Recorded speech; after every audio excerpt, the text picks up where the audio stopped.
안녕하세요. 혹시 전자파 99% 차단 이런 광고 보신 적 있으세요? 오늘 이걸 한번 제대로 파헤쳐 보려고 합니다. 한국소비자원이 직접 조사한 결과를 바탕으로 그 놀라운 실체를 알려드릴게요. 인터넷 쇼핑하다 보면 이런 문구 진짜 많이 보이죠? 담요, 모자, 심지어 스티커까지. 이게 진짜 효과가 있나 싶으면서도 왠지 불안하니까 나도 모르게 장바구니에 쓱 담게 되잖아요. 과연 이 광고들 우리가 그대로 믿어도 괜찮은 걸까요? 그 광고가 진짜인지 알려면요. 먼저 전자파가 대체 뭔지부터 알아야 해요. 전자파는 사실 동전처럼 양면을 가지고 있거든요. 바로 전기장 그리고 자기장입니다. 그러니까 전자파라는 게 그냥 하나가 아니라는 거죠. 성들이 다른 두 가지, 전기장이랑 자기장이 합쳐진 파동이에요. 그래서 진짜 제대로 막으려면 이 두 가지를 모두 막아야 한다는 거, 이게 핵심입니다. 자, 이 표를 보시면 차이가 확 느껴지실 텐데요. 와이파이나 스마트폰에서 주로 나오는 전기장은 우리 몸에 열을 내게 할 수 있고요. 반면에 냉장고나 세탁기 같은 가전제품에서 나오는 자기장은 신경이나 근육을 자극할 수도 있다고 해요. 근데 결정적인 차이가 뭐냐면요. 전기장은 얇은 천 같은 걸로도 어느 정도 막히는데 이 자기장은 이건 진짜 두꺼운 특수금속 아니면 거의 못 막는다고 보시면 돼요. 바로 이겁니다. 이 비유가 모든 걸 설명해 주죠.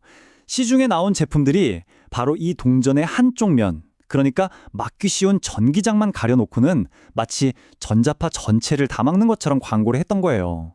자, 그럼 이론은 이쯤 하고 실제 실험 결과는 어땠을지 한번 볼까요? 정말 충격적입니다. 이걸 그냥 아무나 한 게 아니고요. 한국소비자원이랑 국립전파연구원, 그러니까 우리나라에서 가장 공신력 있는 기관 두 곳이 직접 나섰습니다. 온라인에서 잘 팔리는 특수 원단, 담요, 모자, 필름 같은 거 총 7개 제품을 가지고 실제로 테스트를 진행한 거죠.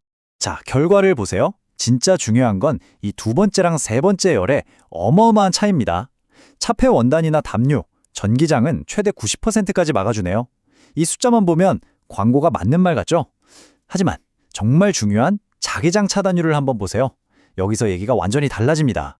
이걸 그래프로 보면 더 확실해요. 담요를 예로 들면 전기장 차단율은 무려 90%, 막대 그래프가 쭉 올라가 있죠. 와, 이것만 보면 누구라도 혹할 수밖에 없어요. 그런데 자기장은 어땠을까요? 가장 성능이 안 좋았던 제품은 겨우 2%였습니다.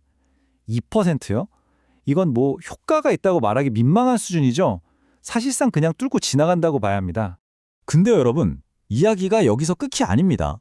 더 놀라운 사실은 어떤 제품들은 효과가 없는 걸 넘어서 오히려 상황을 더 나쁘게 만들 수도 있다는 거예요. 이게 무슨 말이냐고요? 자, 한번 상상해 보세요. 집에 있는 와이파이 공유기 전자파가 왠지 찝찝해서 예쁜 천으로 된 커버 같은 걸 씌워놨다고 칩시다. 과연 어떻게 될까요? 자, 보세요. 먼저 커버를 씌우면 당연히 와이파이 신호가 약해지겠죠? 그럼 공유기는 신호가 약하네 하면서 신호를 더 세게 쏘려고 안간힘을 씁니다.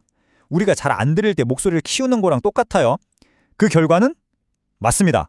전자파를 줄이려고 한 행동 때문에 오히려 더 강력한 전자파가 뿜어져 나오는 말 그대로 역효과가 나는 거죠. 이런 걸 보면 우리가 흔히 믿는 다른 방법들도 다시 생각해 보게 되죠. 컴퓨터 옆에 선인장을 둔다거나 수출 놓는 거요. 결론부터 말씀드리면 이런 것들은 과학적으로 전자파 차단 효과가 전혀 입증된 게 없습니다. 자, 그럼 이제 가짜 희망은 버리고 돈 한 푼 안 들고도 과학적으로 확실한 진짜 예방법 3가지를 알려드리겠습니다. 첫 번째 수칙, 너무나 간단합니다. 바로 거리두기입니다. 이게 왜 중요하냐면요. 전자파의 힘은 거리가 멀어질수록 그냥 줄어드는 게 아니라 거리의 제곱에 반비례해서 확 줄어들거든요. 연구 결과를 보면 딱 30cm만 떨어져도 우리 몸에 흡수되는 양이 10분의 1로 줄어든대요. 그러니까 무심코 노트북을 무릎 위에 올려놓고 쓰는 습관, 이게 얼마나 안 좋은지 아시겠죠? 두 번째는 사용시간 줄이기입니다. 너무 당연한 말 같지만 특히 헤어드라이어나 전자레인지처럼 순간적으로 전자파가 강하게 나오는 제품들을 쓸 때 중요해요. 작동할 때 굳이 앞에서 계속 들여다볼 필요 없잖아요. 딱 필요한 시간만 짧게 쓰는 습관, 이게 중요합니다. 그리고 세 번째 수칙, 이게 아마 제일 어려우실 수도 있는데요. 바로 잠잘 때만큼은 스마트폰을 머리맡에서 멀리 두는 겁니다.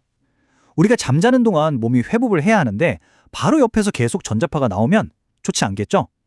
수면 시간만이라도 우리 몸을 전자파로부터 해방시켜 주자는 거죠. 자, 그럼 오늘 배운 내용들을 정리해 볼까요? 여러분의 전자파 안심 실천 계획입니다. 첫째, 노트북 무릎 위에 절대 올리지 마시고요. 둘째, 길게 통화할 땐 스피커폰이나 유선 이어폰 쓰기. 셋째, 전자레인지 돌아갈 땐 앞에서 구경하지 않기.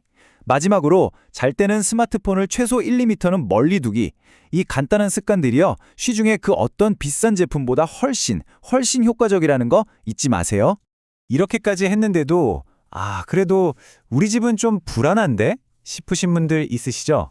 막연하게 걱정만 하지 마시고 정확한 데이터로 확인해보는 방법이 있습니다. 국립전파연구원에 신청하면 전문가가 직접 와서 우리 집 전자파 수치를 공짜로 재준다고 하니까요. 이걸 활용해 보시는 것도 아주 좋은 방법입니다. 오늘 이야기를 마무리하면서 마지막으로 이런 질문을 한번 던져보고 싶습니다. 우리는 살면서 어떤 문제에 대해 불안감을 느낄 때 그 문제의 진짜 원인이 뭔지 파고들기보다는 그저 불안감을 잠재우기 위해 99% 차단 같은 손쉬운 해결책을 얼마나 자주 찾고 있을까요? 이 전자파 이야기가 어쩌면 우리 삶의 다른 부분에도 똑같이 적용될 수 있지 않을까 한 번쯤 생각해보는 계기가 되었으면 합니다.